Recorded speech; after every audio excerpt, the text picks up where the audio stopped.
नशीला पदार्थ होता क्या है? जिसके हम आदी हो जाते। आपको लगता है अस्वस्थ आदत है तो आपको पैर पटकना है। भावनाओं का प्रबंधन। साथी कौन होता है? हिंसा क्या है? किसी की मर्जी के बिना कोई काम करवाना हिंसा है। नवचेतना स्कूली बच्चों के लिए जीवन कौशल और ड्रग की शिक्षा पर एक नई चेतना।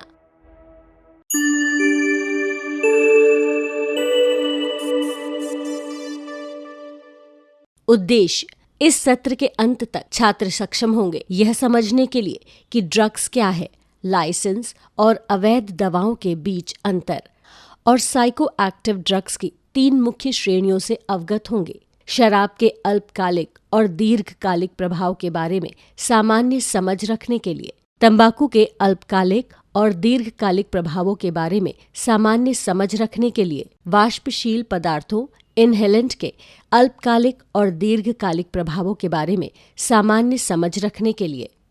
सुप्रभात, गुड मॉर्निंग, बैठ जाइए।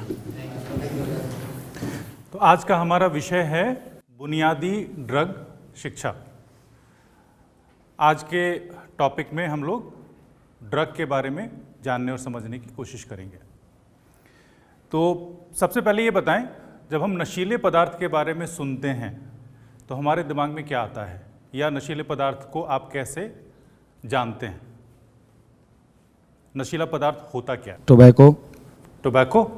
अच्छा, और कोई? सिगरेट।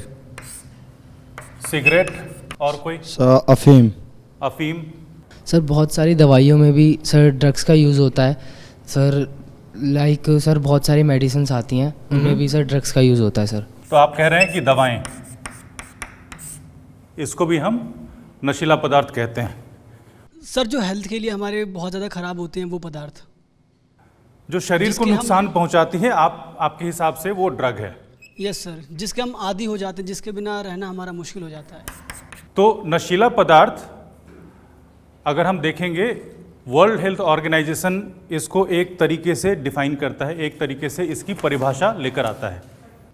अगर हम वर्ल्ड हेल्थ ऑर्गेनाइजेशन के डेफिनेशन के हिसाब से चलें, उसकी परिभाषा बताई गई है उसके हिसाब से अगर चलें, तो कोई भी ऐसा पदार्थ जो भोजन और पानी को छोड़कर शरीर में लेने पर उसके शरीर के जो काम करने का तरीका है, अगर उसमें बदलाव आता है, हमारा मूड, हमारे सोचने की क्षमता, अगर उसमें बदलाव आता है, तो ऐसे पदार्थ को हम लोग नशीला पदार्थ कहते हैं।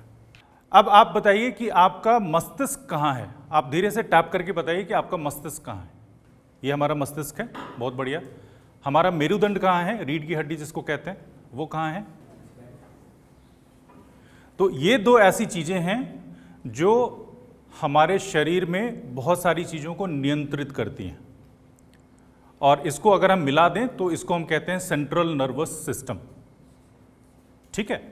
तो जो नशीले पदार्थ होते हैं वो इन दोनों अंगों पर काम करते हैं, हमारे मस्तिष्क पर काम करते हैं और हमारी जो रीढ़ की हड्डी है उस पर काम करता है। आइए अब हम चर्चा करते हैं साइको एक्टिव ड्रग्स की। साइको एक्टिव ड्रग्स एक व्यक्ति के सेंट्रल नर्वस सिस्टम, जिसको हम केंद्रीय तंत्रिका तंत्र भी कहते हैं, उसको प्रभावित करता है। केंद्रीय तंत्रिका तंत्र हमारे मस्तिष्क और मेरुदंड से बना होता है, जो हमारे शरीर के गति और हमारे सोचने के तरीके को कंट्रोल करता है या नियंत्रित करता है। ऐसे ड्रग्स हमारे मस्तिष्क पर असर करते हैं और इससे एक व्यक्ति की मनोदशा और उसका सोचने का तरीका या उसके व्यवहार पर असर हमें देखने को मिलता है। जैसे आपने बहुत सारी यहाँ पर नशीले पदार्थ की कैटेगरीज बताई, तो 3 तरीके का वर्गीकरण हम लोग जनरली होता हुआ देखते हैं। एक है डिप्रेसेंट बोलते हैं, या उसको आप अवसाद के नाम से जानते हैं। दूसरा होता है स्टिमुलेंट, जिसको हम लोग उत्तेजक पदार्थ के नाम से जानते हैं। और तीसरा होता है हेलुसिनेशन।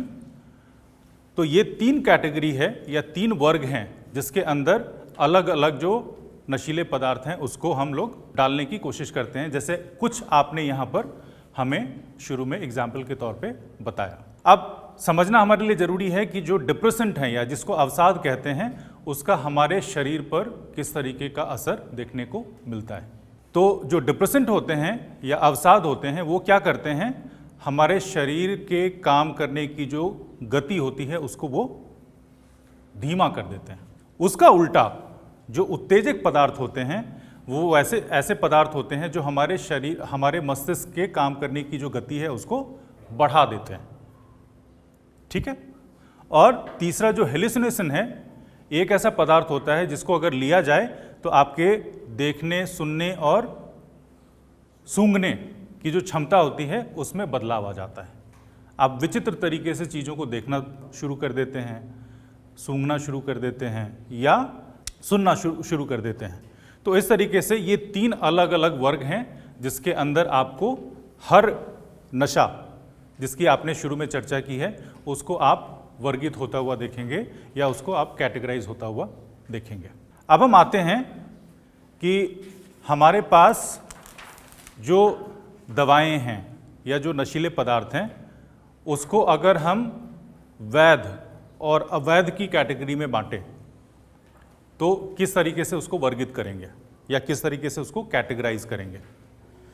तो कोई भी ऐसा नशीला पदार्थ जो आपको लगता है वैध है, कानूनी तौर पर मान्य है, कौन सा है?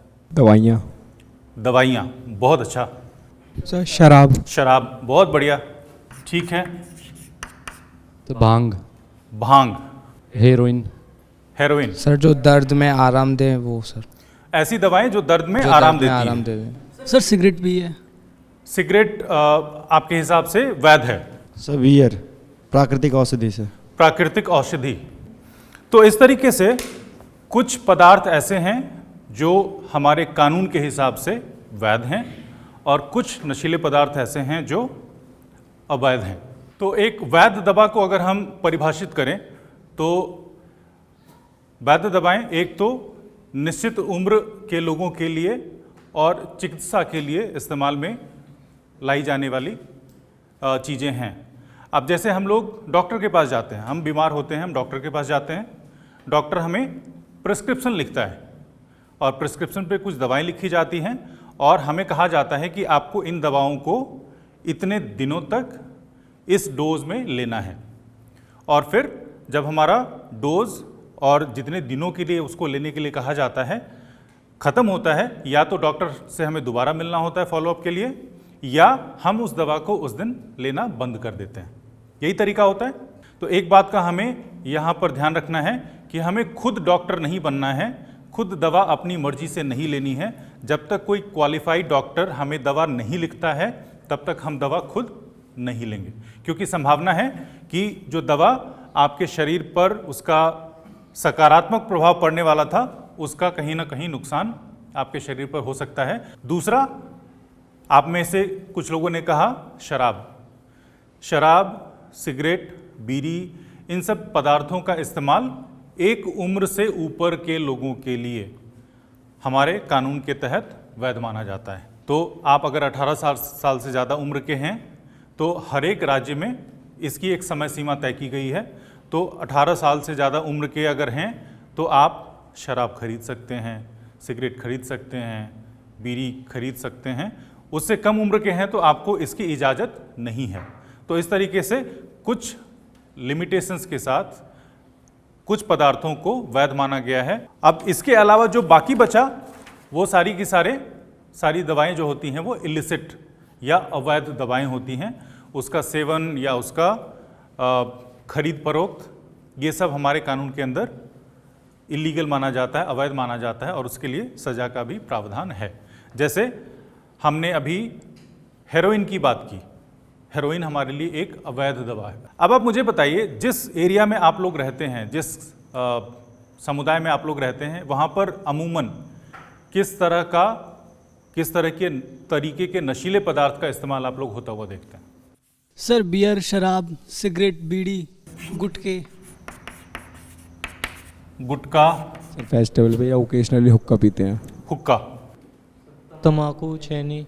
तम्बाकू। सर गांजा। बहुत बढ़िया। Sir fluid. पीवीसी पाइप का जो सुलोचन होता है उसे भी सूंघ के लोग नशा सुलोचन। अब इनमें से अगर मुझे वैध और अवैध की कैटेगरी में बांटना हो तो आप वैध किसको मानते हैं? कौन कौन से वैध हैं इसमें?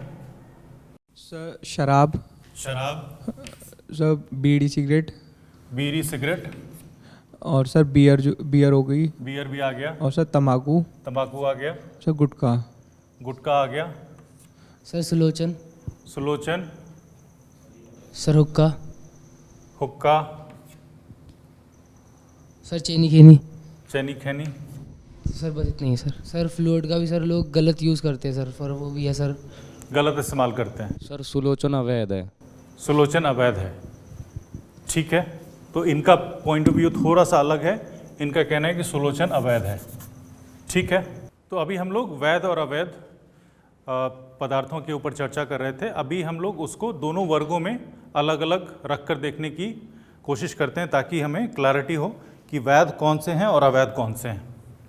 तो आपने शुरू में कहा था तंबाकू एक वैध पदार्थ है जिसका इस्तेमाल कानूनन हम कर सकते हैं, बशर्ते कि जो व्यक्ति इसका इस्तेमाल करने वाला है एक उम्र सीमा के ऊपर हो। उसी तरह से आपने शराब की बात की थी, तो शराब भी हमारे यहाँ वैध माना जाता है अगर हम एक तय उम्र सीमा के ऊपर के व्यक्ति को इसका इस्तेमाल करता हुआ देखते हैं।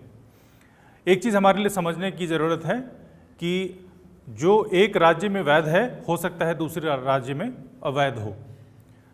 उदाहरण के तौर पर आपने बिहार के बारे में सुना होगा, गुजरात के बारे में सुना होगा। ये ऐसे प्रदेश हैं जहाँ पर शराब का इस्तेमाल कानूनन जुर्म है। जितने भी हमने वोलेटाइल सॉल्वेंट्स की बात की थी, जैसे आपने सुलोचन की बात की, जैसे आपने फ्लूइड की बात की, ऐसे पदार्थ जो आसानी से उपलब्ध होते हैं जिसका इस्तेमाल हम लोग रोज़मर्रा की ज़िंदगी में करते हैं, ऐसे पदार्थों को हम लोग वैध मानते हैं। सॉल्वेंट,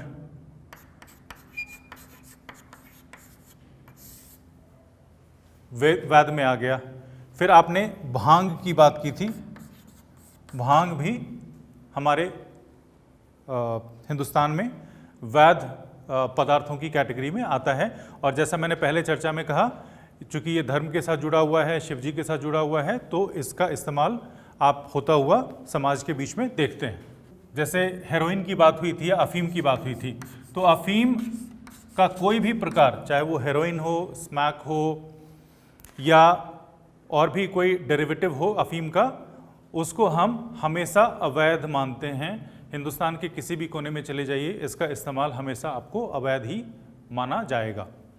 उसके बाद फिर हमने स्टिमुलेंट की बात की थी, उत्तेजक पदार्थों की बात की थी, और उसके अंदर जैसे कोकीन है, इसका भी इस्तेमाल हम लोग अवैध नशीले पदार्थों के बीच में होता हुआ देखते हैं। स्टिमुलेंट में एक प्रकार है जिसको हम लोग एम्फेटामाइन टाइप स्टिमुलेंट कहते हैं, इसकी आपने बात सुनी होगी। ये सारे ऐसे ड्रग हैं जो अवैध नशीले पदार्थ की श्रेणी में आप इसको देखेंगे।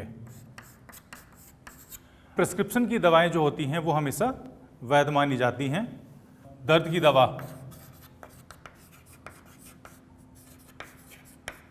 या कोई भी ऐसी दवा जिसका इस्तेमाल हम अपनी बीमारी को ठीक करने के लिए करते हैं, वो सारी की सारी दवाएं वैध मानी जाती हैं।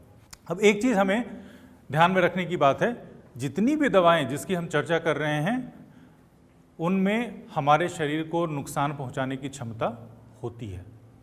और हम सबको लगता है कि अगर मुझे कोई बीमारी हुई है तो मैं अपनी मर्जी से कोई भी दवा ले सकता हूं।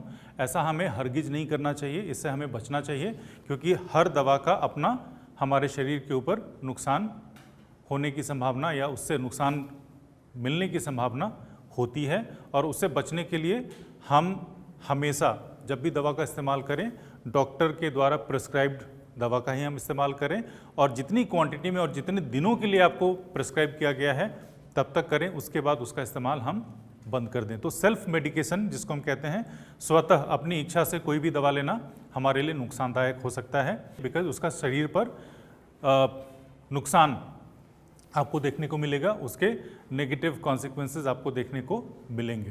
तो इस बात का हमें ध्यान रखना है कि कभी भी अपनी मर्जी से कोई भी दवा हमें नहीं लेनी है।